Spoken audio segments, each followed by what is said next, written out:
예, 앞서서 저희가 중앙방역대책본부 브리핑을 전해드렸었는데요. 현장에 나가 있는 취재기자 연결해서 저희가 못 전해드린 이야기 마저 전해드리도록 하겠습니다. 현장에는 이자연 기자, 이 확진자가 600명 늘었죠. 이 집계 기준도 어제부터 약간 달라졌는데 좀 정리를 해볼까요?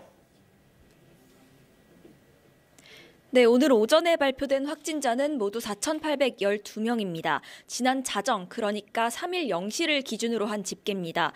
2일 자정 기준 확진자가 4,212명이었으니까요. 24시간 만에 600명이 는 겁니다. 사망자도 늘었습니다. 어제 자정 기준으로 28명인데 오늘 오전에 1명이 추가됐습니다. 그래서 지금까지 모두 29명이 숨졌습니다. 네, 대구에서는 경증 환자들을 모아서 치료한다는 이 생활치료센터가 어제부터 운영을 시작했는데 그럼 이 대구 확진자가 다 들어갈 수 있는 건 아니지 않아요? 네, 그렇습니다. 일단은 일부만 들어가 있는 상황입니다. 어제 대구시에서 생활치료센터에 입소한 환자는 모두 160명인데요. 지금 대구시에서 병원이나 이 센터에 들어가지 못하고 대기 중인 환자의 수는 1,800명입니다. 오늘 중에도 다른 센터 2곳이 개소를 하고요. 또 보건당국은 다음 주 초까지 2,000명을 더 수용할 수 있도록 다른 센터를 준비하겠다, 이런 입장입니다. 다만 체육관 같은 곳, 그러니까 민간시설이나 국공립시설이 아닌 임시시설을 만드는 것에 대해서는 아직까지 구체적으로 논의 중인 바는 없다고 밝혔습니다.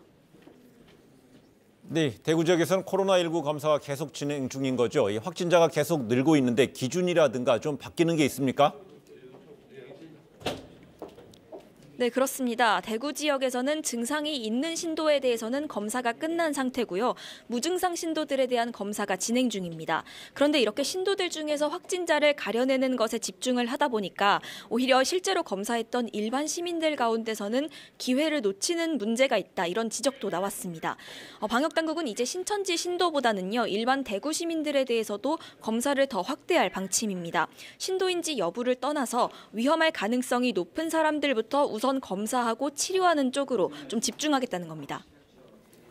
네, 방역대책본부에서 이 출입국 기록도 살펴보고 있는데 이 신천지 신도 감염의 시작이 어디인지 좀 조사가 된 것이 있습니까? 일단 지금까지 우한 입국자와 관련해서는 지금까지 법무부를 통해서 받은 출입국 기록의 절반 정도를 살펴본 상태입니다. 지금까지 조사한 바에 따르면 1월 이후에 우한에 다녀온 신도는 2명으로 파악이 됐습니다. 이 중에 한 건은 일단 감염자가 아닌 것으로 파악이 됐고요. 또 다른 한 건에 대해서는 이 신도가 우한에 다녀온 시기가 이 한국에서 감염이 급격히 퍼진 시기와는 좀 차이가 있어서 이 사람이 이 감염의 유행의 시발점이다, 이렇게 보기에는 무리가 있을 것 같다는 판단입니다.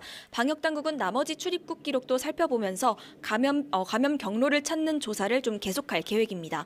지금까지 중앙방역대책본부에서 JTBC 이자연입니다.